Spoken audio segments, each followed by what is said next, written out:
ला ला ला ला ला ला ला ला हमरा केते छोड़ा तारे सोच के छाती फाटे।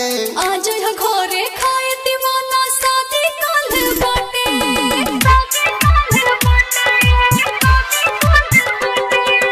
हमरा केते छोड़ा तारे सोच के छाती फाटे।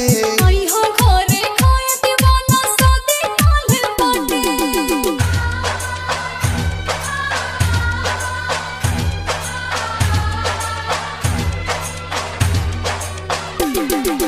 DJ Manish Rexon।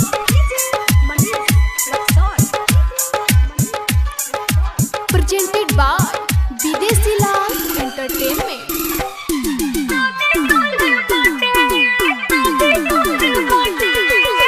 चल जाइबे ससुरा तोर बस जाई घर रे।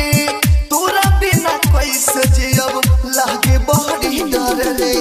दोसरा के घर देबे खुशिया से भर रे। तोहर बाद जिंदगी हमारे यारी उजड़ रे। लड़की रता हो तोरा बतिया पर बड़ा होला अफसोस किस्मतिया पर। वैसे दूसरा कोनो के लोग बे छाती में साथे। घरे खाए दीवाना शादी काल बाटे। हमरा केते छोड़ा तारे सुन के छाती फाटे। घरे खाए दीवाना शादी काल बाटे।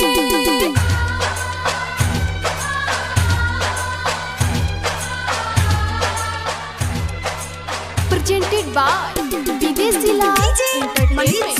Rexon।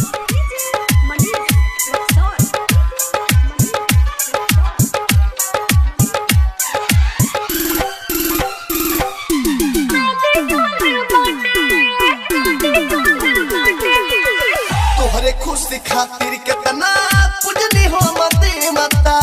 लागे नहीं लाज देवे चल रही लुने मता। उठ गइल प्यार पर से हमर विश्वास हो। विदेशी लाल यादव दुर्गेश दिल बाबू दास हो। तुम भूल जाना हो अब होई न भेंट। शादी दूसरा जगह हमर हो गइल से।